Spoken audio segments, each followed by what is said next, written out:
আসসালামু আলাইকুম সকলকে শুভ সকাল জানিয়ে শুরু করছি আজকের ছোট্ট একটা ব্লগ। তো আশা করি সবাই ভালো আছেন। তো শীতের সকালে আমি অলরেডি একটু বাইরে গিয়েছিলাম একদম ভোরের দিকে, যখন কুয়াশা চারপাশে আচ্ছন্ন ছিল।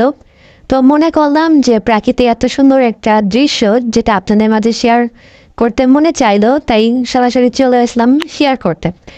তো দেখতে পাচ্ছেন চারপাশে কি পরিমাণের কুয়াশা এবং গাছের পাতাগুলো শিশিরে ভিজে গিয়েছে। তো অত্যন্ত সুন্দর লাগছিল যখন সকাল ভোরবেলা বের হলাম। তো আমি মূলত আজকে ওয়ার্কে বের হয়েছি, অনেকদিন যাবত ধরে সকালে ওয়ার্কে বের হই না, বাট আজকে বের হলাম। তো মনে করলাম যে ভিডিওটি আপনাদের মধ্যে শেয়ার করি।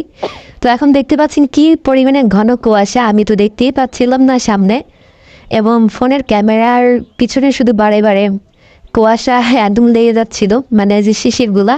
তো বারে বারে আর কি ক্যামেরা মুছতে হয়েছিল। তো যাই হোক, তো দেখতে পাচ্ছেন যে কতটা পরিমাণের কুয়াশা আজকে সকালে। তো শুধু আজকে সকালে না, এটা হচ্ছে জানুয়ারি মাসের শেষের দিকে চলছে, তো ভালোই শীত পড়ছে। তো আমি গিয়েছিলাম একটু নদীর পাড়ে। তো নদীর পাড়ে দেখতে পাচ্ছেন যে বিশাল বড় একটা বালির মাঠ। তো এখানে আর কি হাঁটাহাঁটি করেছিলাম কিছুক্ষণ। আর চারপাশে গাছগুলো, সারি সারি গাছগুলো দাঁড়িয়েছিল, এবং আমার খুবই মনে চাইছিল যে খেজুরের রস খেতে, বাট সেখানে আর যাওয়া হয়নি। এই জন্য আর কি এদিকে ওয়ার্কে বের হলাম। তো যাই হোক, তো ঘুরতে ঘুরতে চলে এসেছি। এবার আমি একটু দেখতে পাচ্ছেন যে হাঁটাহাঁটি করছি। তো প্রতিদিন ওয়ার্কে বের হতাম আগে, বাট এই কয়েক মান্থ আর বেরোনো হচ্ছে না কোনো এক কারণবশত। যাই হোক, এবার দেখতে পাচ্ছেন যে আমি গুটি গুটি পায়ে সামনের দিকে এগোচ্ছি এবং প্রাকৃতিকটা একটু মনোযোগ সহকারে উপভোগ করছি। এরপর আমি সরাসরি চলে এসেছি একদম নদীর পাড়। তো এখানে বালু উঠানোর জন্য কিছু মেশিন ছিল।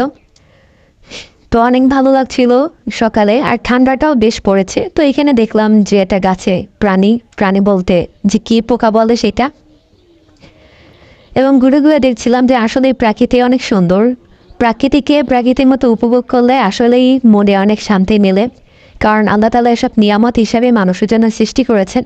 তো আলহামদুলিল্লাহ, আল্লাহ পাকের শুকরিয়া।